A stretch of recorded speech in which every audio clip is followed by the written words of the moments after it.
Welcome to the Buy Box Experts podcast. We bring to light the unique opportunities brands face in today's e-commerce world. Hi, I'm James Thompson, one of the hosts of the Buy Box Experts podcast. I'm a partner with Buy Box Experts and the former business head of the Selling on Amazon team at Amazon, as well as the first account manager for the Fulfillment by Amazon program. I'm the co-author of the book Controlling Your Brand in the Age of Amazon and co-founder of the Prosper Show, one of the largest continuing education conferences for Amazon sellers in North America. Today's episode is brought to you by Buy Box Experts. Buy Box Experts takes ambitious brands and makes them unbeatable. When you hire Buy Box Experts, you receive the strategy optimization and marketing performance to succeed on Amazon. Go to buyboxexperts.com to learn more. Today, I'm thrilled to have Jim Knight, the VP of e-commerce from Spangler Candy. Spangler is the company that supplies America's favorite giveaway candy. For nearly 25 years, Jim has been with Spangler Candy, leading marketing and e-commerce initiatives to sell bulk candy.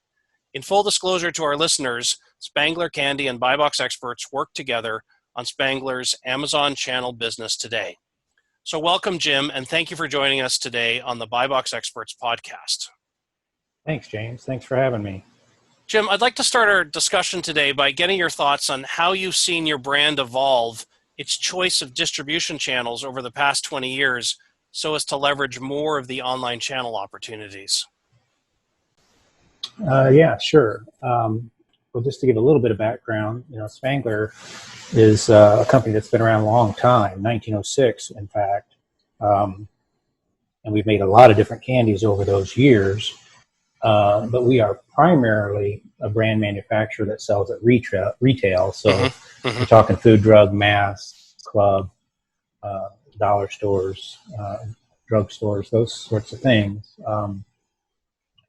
But as I started at Spangler in 1996, kind of when websites and e-commerce and everything was taking off. So I actually started in a marketing position, but as kind of a little side project, built our first website, spanglercandy.com, in 1996. And then we went online and sold our first product online in early 97. So for e-commerce, I mean, that's an eternity in the e-commerce world. That is. Back in 97. And we started out very slow and kind of tested it. And I just knew with our brands, especially, Dum Dums being known for giveaway, and most people think about Dum Dums at a bank or a restaurant or a beauty salon, something like that. I knew that, I put together the combination of businesses and our giveaway product and the advent of, FedEx and UPS and the delivery model to your house. And that was my business model right there to start, was bulk candy to businesses. We sell bulk candy. We've got UPS that'll ship to anybody in the United States or all over the world. And I thought it was a great business model. So I kind of started that as a side project. I was really focused on marketing as the first marketing person at Spangler in 96. But I always kept it as a side project, and it grew and it grew. And that's how we're still a small percentage of our e-commerce sales, because we really are retail, but it's growing and becoming more important every day. It's my full-time job now. What are some of the biggest fundamental challenges that online channels like Amazon have created for your company? When you look at the core distribution model you've used for decades, now you've got Amazon, now you've got your own website. Does Amazon create headaches that you haven't had to deal with in the past? Yes, they do. And, Amazon is a positive thing in its size and its growth. Some of the issues, problems we've encountered, the first one is really just a litany of things. When I was in marketing, I was trying to protect our brand. And then I go on Amazon before we even joined. I even was curious. So I went back and looked. We joined Amazon in 2009, September 2009. I wanted to kind of know. And when I was on before we joined and I would search for our product online, I would see our product and I would see wrong descriptions and wrong UPC codes, wrong ingredients, wrong flavors, low pricing or improper pricing, item proliferation, trademark issues and errors. And we're a food, candy food product, so it's ingested. So, allergen issues. Do you have the proper allergen statement on your bag? So the first thing I saw was, wow, I've spent, the last 17, 18 years in marketing trying to protect this brand, and now it's gotten out there on Amazon and there's no control over it. Mm-hmm. So that worried me, and I thought, I can't just ignore it. It's not going to go away. I've got to get in and try to control it. And then the second issue, so that's the first issue, just brand control. The second issue is pricing.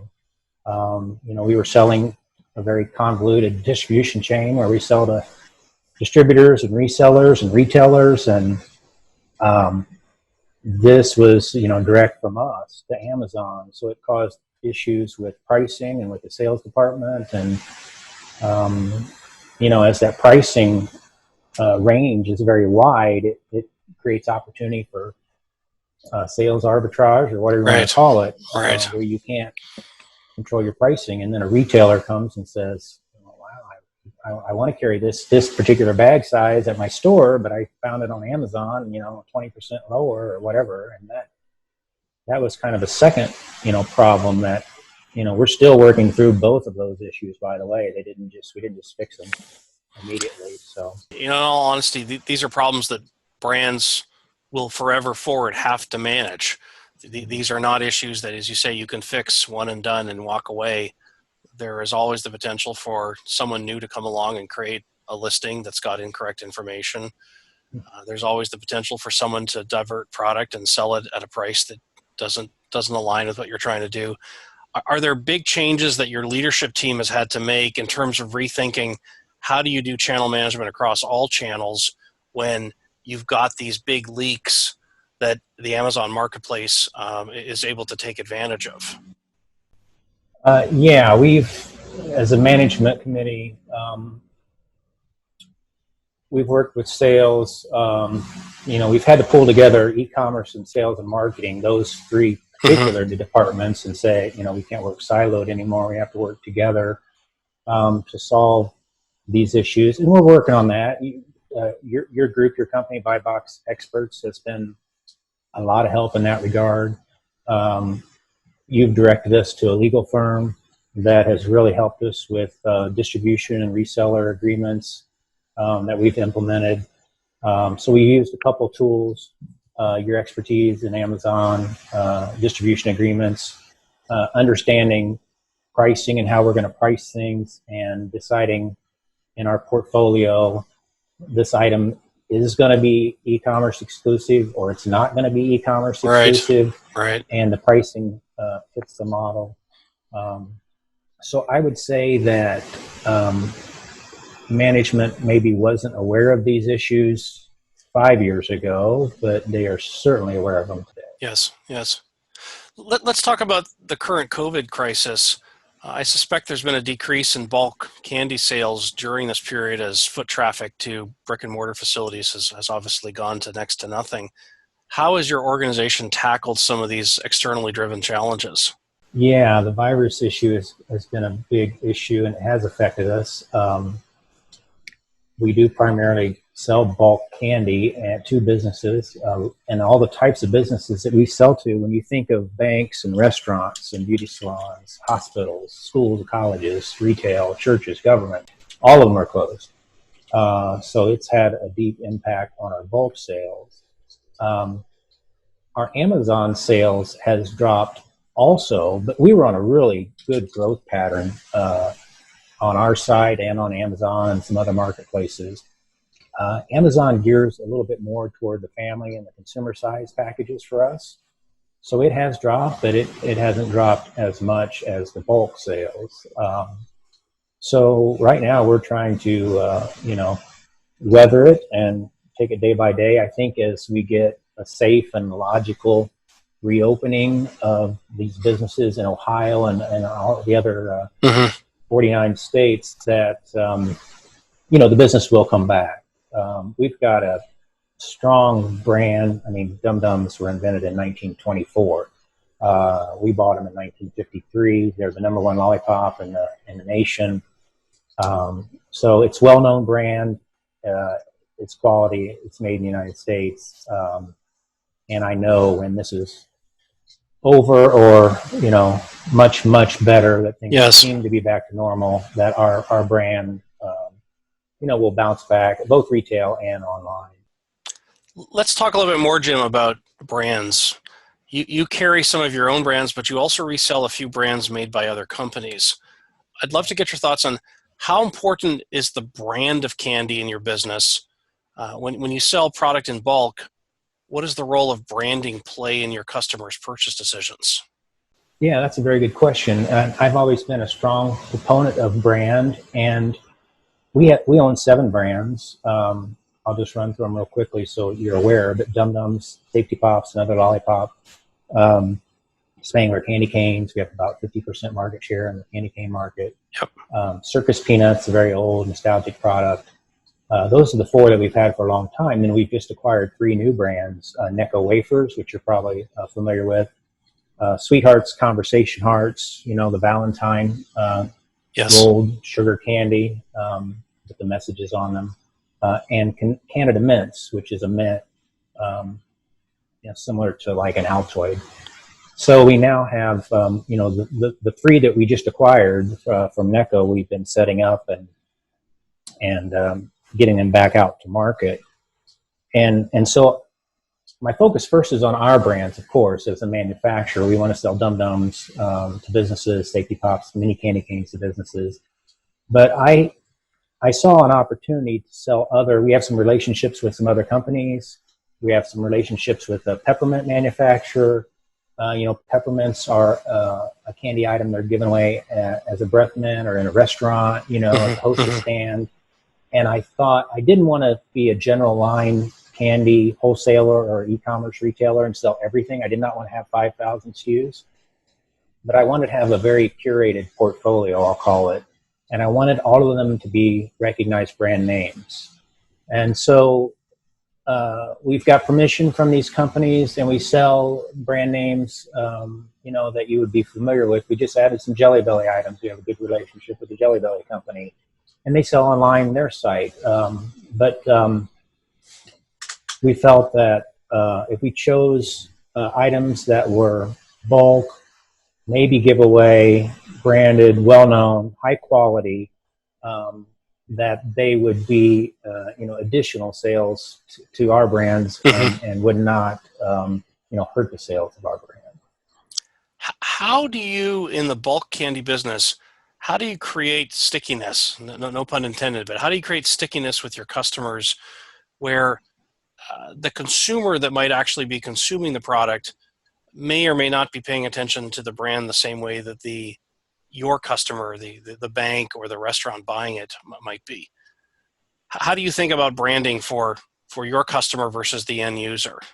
That's a good question. Okay, so like the bank that may then in turn give it away to someone that's coming into their bank facility. There's a couple ways, and there's a couple things that affect that. One is our longevity in the candy industry and our reputation. So we have a very strong reputation for financial security, stability, great customer service, good quality products. And people in the candy industry and customers in the candy industry know that.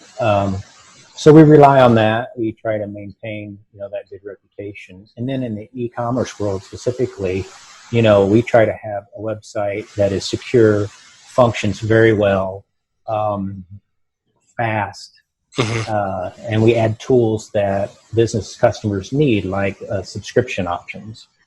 We've got a subscription option for 1 month, 2 months, 3 months, 4 months, 6 months.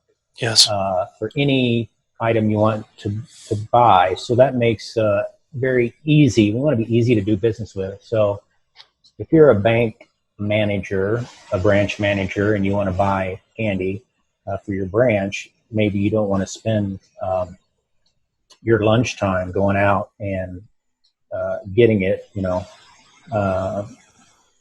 and taking that time where you can go online, you can sign up, set it and forget it, we call it, Yep. and the UPS guy delivers it to their door in a couple days, and they're done. And they have other issues in the banking industry and other independent businesses. They have other issues to worry about that are probably more important than their candy.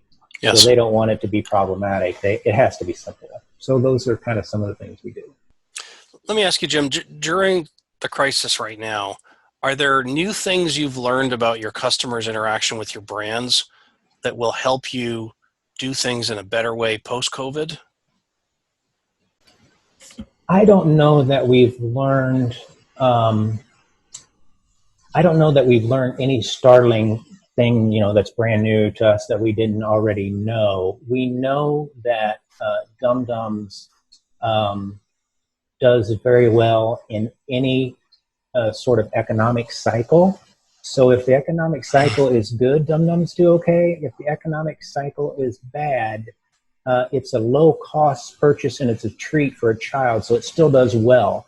It's not like a heavy consumer item that's a big purchase. So in that regard, we don't fluctuate that much with the economy, which is good for us. And there's two sides to this virus thing going on right now. There's the health aspect, and then there's the economic aspect. Yes, so speaking yes. just from the economic aspect, we think we're going to be okay and in the long term with that. Let's talk about the Amazon channel for a minute. You've been selling on Amazon, you said, since 2009. Mm-hmm. What has happened to your overall Amazon business as you've added Amazon Business for products to the Amazon Business platform, the bulk B2B platform?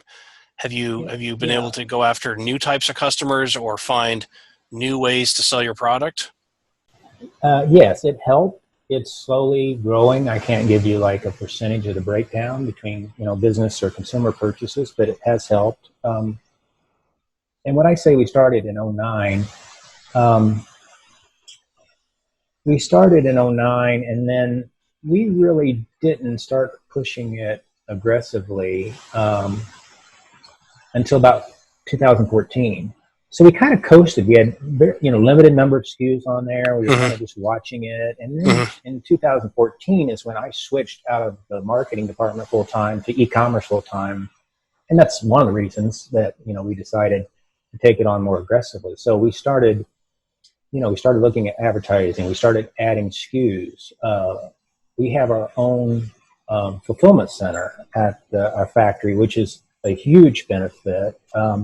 So we're able to do seller fulfilled prime, which has been as big of a growth for us as the Amazon business, just having to be able to put prime on a lot of your SKUs and be able to control that. We're located in Ohio, so we shipped out of Ohio until this year. We finally added a second distribution point in Salt Lake City, which is the perfect city for West Coast distribution. So now we have Ohio really handles the right half of the United States, and Salt Lake City handles the left half. And luckily, we've got two cities there that we can nearly cover the entire United States with just two distribution cities. So all those issues, Amazon Business, as you mentioned, seller fulfilled prime, two distribution points, all those things. I don't think I've had a down month on Amazon maybe until this month because of the virus. Yes. So, tell me a little bit more about how do you think about your own website versus the Amazon marketplace? What are you trying to accomplish on your own site that might be different than what you're trying to accomplish specifically on Amazon? On our own site, we're really trying to focus on all the products you want right there that you may be interested in as a business, where you can buy. We do special items. We do mixed candy mixes, the subscription program I mentioned, the ability to call someone on the phone. If you call somebody, our customer service on the phone, they're going to pick up the phone and answer it. And you're going to be talking to a live person immediately. So we try to service, compete in the areas of service, good portfolio selection, good fast website subscriptions, those sorts of things. And Amazon, of course, you can't ignore it because they have all the customers out there that you may not have that don't want to come to your site for whatever reason. Right. They're a Prime member, or they just like Amazon. They feel at ease with it. We'll take that sale too. We'll take all the sales. Yep. Jim, over the past few years, I've worked with some other confectionery brands, and I found that many of them make mistakes around controlling who they retail their products to. And it creates many of these channel control problems we talked about earlier. When you look at brands that you're representing, not your own brands, but you're reselling other people's brands, how have you aligned yourself with brands that don't have problems where their products are too widely available for unauthorized sellers to sell at lower than expected prices? So let me make sure I understand that question well. You're saying a brand that we don't manufacture, but we are selling on our website and or Yes. Amazon, and it's widely available? I'm wondering, do you end up with situations where some of those brands are widely available in other places and you end up with unexpected competitors to deal with online?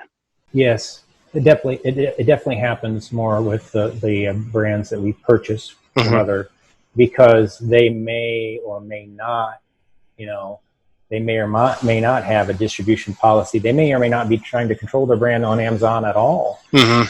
So we research a little bit before we decide to purchase any brand or any particular SKU for that matter. And we're very selective in the companies we deal with. Some of them, we sell some items that are very widely available, and of course the price pressure on that, because they're widely available, the price pressure pushes the price down, and that may not be an item that we decide to stay in for the long term. Yes. Let me ask you this. When our BuyBox Experts sales team talks to prospective brand clients, one of the biggest challenges we consistently see is brands' lack of awareness that dealing with Amazon requires a different set of skills compared to setting up and running their own shopping cart on their own site. Tell me a little bit about some of your organization's hard knocks that you've had to, endure as you got your Amazon channel up and running and now, finally working well. What are some of those hard knocks? Oh boy, I can tell you in the beginning, I was doing everything internally myself. So we call it, a whack-a-mole. It's a game of whack-a-mole, trying to keep some of these unauthorized. And there are some good sellers out there. I don't want to act like they're all bad, but trying to get the bad sellers off, or trying to correct issues through brand registry. I worked very hard at it, correct those issues for many years. That's kind of the first thing that we learned. We also, in the beginning, we were a 3P and a 1P. We were a hybrid arrangement, and the e-commerce department ran the 3P, and the sales department ran the 1P. And we weren't talking to each other about what we were doing. So we had two different programs going to Amazon, and we may have had an overlap of SKUs. And we finally got together and said, I don't know that the hybrid model is going to work for us long term. It turns out we ended up going off of 1P and just focusing solely on 3P, which I think, based on the last couple of years and what's been going on with Amazon, I think that was probably a good decision. Those are two of the things, that come to mind immediately of learning. Also, just the metrics for Amazon are so high for deliverability and timeliness, 99.5%. Sometimes you miss 2 orders and you're below your metrics. And so we've had to teach our customer service and our warehouse personnel that every order has to get out by 2 p.m. or we're going to have an issue. So I would say the aggressive metrics have been a learning curve. So those are probably the first three things that come to mind. That's great. Thank you for those, Jim. I want to wrap up our conversation today by asking you a very, very broad question. When you think of everything you've learned dealing with Amazon, what advice would you give to brands that are looking to join Amazon? What advice would you give them around how to manage Amazon in a way that aligns with all the work they've done in their other channels? How do you make Amazon fit in with everything else? Yeah, that's the secret. We can talk for an hour about this particular question, but I'll try to give you the short answer on that one. I would say if you don't have the time to dedicate it to it internally as yourself or someone in your department, then outsource it to an expert. Either way you choose, if you decide to do it internally or externally, you have to get control of your brand and everything that relates to your brand. Control in the marketplace, how the brand is represented, packaging, all the things I mentioned before with UPC codes and descriptions and allergens and ingredients and trademarks. You have to get control of that. And whether you do that internally or using someone, a legal firm or an agency like BuyBox, you have to do that first. And then the second most important thing is pricing. You've got to talk to sales and get your pricing and your portfolio aligned. So that if you're selling something to a large retailer out there in the world, it doesn't mess up their plans and it doesn't mess up your Amazon plans. And that's where we're kind of at right now, is building e-commerce exclusive products and getting them separate from some of our retail products, so there's no comparison and there's no issues with customers or retailers. Those are kind of the first two things that I would suggest. Very good advice. Jim, I want to thank you for joining us today. For those of you interested in learning more about Jim's organization, please visit spanglercandy.com. Thank you, James. I also want to just finally put out a note. Thanks for both your books. I've read both of them, and they've been very, very helpful, so I appreciate that. Thank you, Jim. Thanks for listening to the BuyBox Experts podcast. Be sure to click subscribe, check us out on the web, and we'll see you next time.